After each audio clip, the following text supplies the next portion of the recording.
वालेकुम, आप देख रहे हैं द ब्लाइंड साइड और मैं हूं नीलम असलम। आज सबसे पहले तो आप सबको ईद मुबारक, जहाँ जहाँ मुसलमान हैं उन तमाम को, और आपसे यही दरख्वास्त करूँगी कि मुझे भी अपनी खुसूसी दुआओं में याद रखिएगा। जश्न ईद मिलादुन्नबी सल्लल्लाहु अलैहि वसल्लम का मौका था और हम खुश भी थे, और इसकी जितनी भी घड़ियाँ थीं उसके फ़यूज़ व बरक़ात से भी फैज़याब हो रहे थे। साथ ही साथ अपनी अपनी इस्तिदात के मुताबिक अपनी अक़ीदत का जिस तरह भी इज़हार कर रहे थे, गुलहाए अक़ीदत भी हम पेश कर रहे थे, नज़राने पेश कर रहे थे रसूल अकरम सल्लल्लाहु अलैहि वसल्लम की ज़ात की खिदमत में। लेकिन एक अफसोसनाक ख़बर आई है टर्की से, और टर्की से ही पास कुछ कंट्रीज़ हैं वहाँ से, यूनान में, बल्गारिया में, लिबिया से, कि वहाँ पे अर्थक्वेक आया है, और वो आया भी बहुत ज़्यादा है, तबाही हुई है। तकरीबन 20 के करीब इमारतें हैं। कुछ तो बहुत ही खौफनाक ट्रैजिक मनाज़िर मैंने देखे हैं कि इमारतें हिल रही हैं, और मेरी आँखों के सामने मैंने देखा कि वो कोलैप्स हो गई हैं और काफ़ी बड़ी इमारतें थीं। तो इस तकलीफ़ और अफसोस की घड़ी में हम अपने जितने भी बहन भाई हैं वहाँ पे, जो लोग भी मुतासिर हुए हैं, उनके साथ हैं, और हमारी दुआएं उनके साथ हैं। अब बात कर लेते हैं आज के दिन की मुनासिबत से। आज के दिन के लिहाज से जब मैं सोचती हूँ तो मेरे जहन में बहुत सारी बातें आती हैं। अक्सर हम बहुत सारी बातें करते करते रुक जाते हैं। हम आपस में दोस्तों में बैठ के कर लेते हैं, लेकिन हम आपके सामने कभी उसका उस तरह से इजहार नहीं कर पाते। उसकी बहुत सारी रीज़न है, क्योंकि लोग आपको जज करते हैं। लोग आपको जज करते हैं आपके कपड़ों से, लोग आपको जज करते हैं आपके जूतों से, लोग आपको जज करते हैं आपके प्रोफेशन से। हमारे लोग हमें जज करते हैं आपके बैग से, आपने महंगा परफ्यूम लगाया है, आपके बाल कैसे हैं, आप किस जगह पे रहते हैं। हमारे लोगों का ये मसला है कि वो हसब, नसब, ख़ानदान, तालीम, प्रोफेशन, इन सब चीज़ों से जज करते हैं, और फिर इनकी बेस पे लोगों को कमतर बना देते हैं, और इन्हीं की बेस पे लोगों को अफजल बना देते हैं। यही प्रॉब्लम है हिंदुओं की कि उन्होंने दलितों को बिल्कुल ही इंसान समझना भी छोड़ दिया है।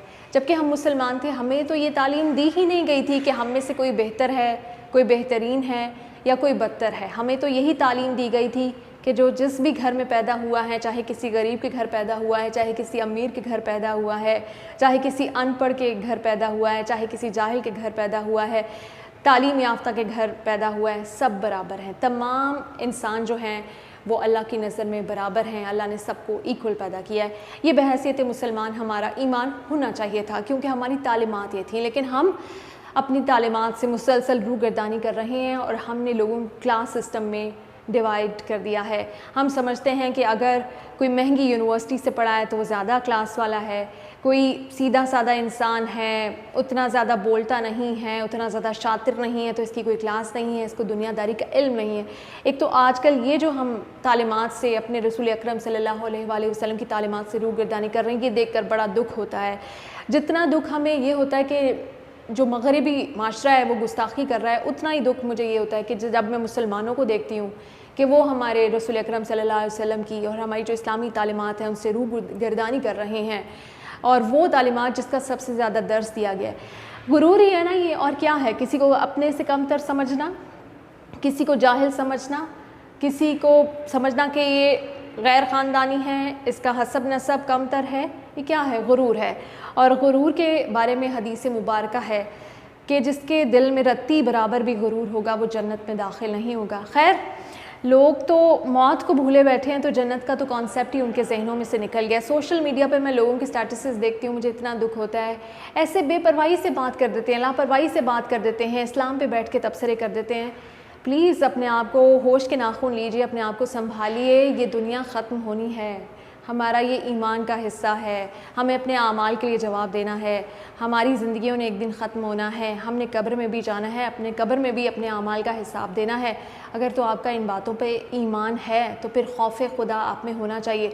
अच्छा, अक्सर लोग सोचते हैं कि जब दोस्त बनाएं तो क्या चीज़ देखें। आज मैं आपको एक टिप देती हूँ। जब भी ज़िंदगी में आपने कोई भी रिश्ता बनाना है, दोस्त बनाना है, दोस्त से कुछ ज़्यादा बनाना है, हमसाए से, किसी से भी अच्छा ताल्लुक़ बनाना है, सबसे पहले उस बंदे को किसी और चीज़ से जज ना करें। ये जो मादियत परस्ती है, इन चीज़ों से आप उससे जज ना करें।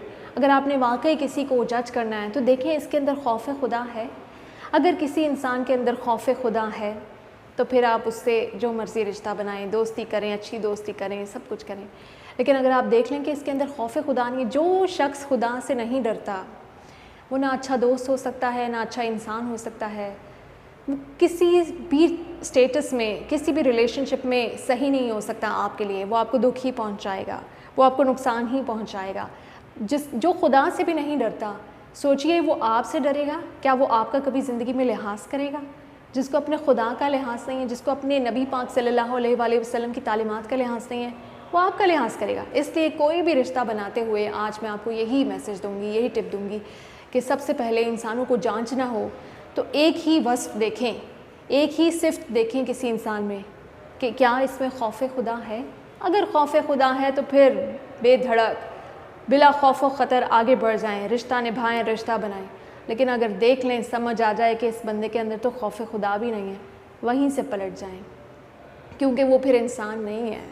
وہ جتنا بھی اپنی آپ کو کاسمیٹکس لگا کے ٹپ ٹاپ کر کے اپنی شخصیت، اپنی ظاہری شخصیت کو خوبصورت بنا کے، بناؤ سنگھار کر کے، ڈگریوں کی چمک دھمک لا کے، پیسے کی چمک دھمک لا کے، وہ جتنا بھی خوبصورت بنا لے، لیکن وہ اندر سے بھیڑیا ہی ہوتا ہے، وہ اندر سے حیوان ہی نکلتا ہے۔ اس لیے دوستیاں کرتے ہوئے، رشتے بناتے ہوئے سب سے پہلے دیکھیں کہ کسی انسان میں خوف خدا ہے یا نہیں، اور یہ کوئی مشکل نہیں ہوتا، چھوٹی چھوٹی چیزوں سے پتہ چل جاتا ہے۔ جب کوئی آپ سے اچھا سلوک کرے، لیکن آپ جیسے ہم فیلڈ میں ہیں، میڈیا میں ہیں، میرے سامنے اگر کوئی میڈیا سے ریلیٹڈ کوئی بری بات کرتا ہے کہ میڈیا میں یہ ہوتا ہے، لڑکیاں ایسی ہوتی ہیں، تو میں ان کو شٹ اپ کال دیتی ہوں۔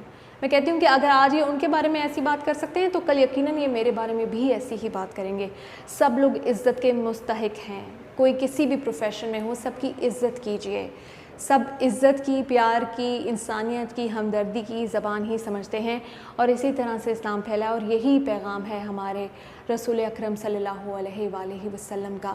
تو آج میرا بھی آپ سب کے لیے یہی میسج ہے، اور یہ حسب نسب، یہ خاندان، یہ کاسٹ سسٹم، یہ اونچ نیچ، ہمارے تو نبی پاک صلی اللہ علیہ وآلہ وسلم اور ان کی اولاد، ان کے نواسے، ان کے کزن حضرت علی رضی اللہ تعالیٰ عنہ، جن کی جتنی بھی تعریف کی جائے، جنہوں نے جو اسلام قبول کرنے والی پہلی شخصیات میں سے ہیں، کبھی ان لوگوں نے کہا کہ ہمارا تعلق، ہمارا حسب نسب کس ذات سے جڑتا ہے؟ کبھی حضرت حسین رضی اللہ تعالیٰ عنہ، حضرت حسن رضی اللہ تعالیٰ عنہ، کبھی انہوں نے کہا ہوگا کہ ہمارا حسب نسب جو ہے وہ کس ذات سے جا کے ملتا ہے؟ کبھی انہوں نے غرور کیا ہوگا اپنے حسب نسب کا؟ تو آپ چھوٹے چھوٹے خاندانوں سے، مطلب مجھے کہنا پڑے گا کہ ہماری کیا اوقات ہے ہمارے خاندانوں کی، کیا اوقات ہے ہمارے حسب نسب کی، ہم اس پہ غرور کریں۔ وہ شخصیات جن کا واقعی حسب نسب تھا، ان کی حسب نسب کی وجہ سے آج ہم سنورے ہیں، انہوں نے کبھی اپنے حسب نسب کے بارے میں بات نہیں کی، انہوں نے کبھی نہیں کہا کہ ہمارا حق پہلے بنتا ہے۔ وہ بڑے لوگ تھے، بڑے ظرف والے تھے، اپنا ظرف بڑا کیجئے، خوف خدا پیدا کیجئے۔ بہت شکریہ۔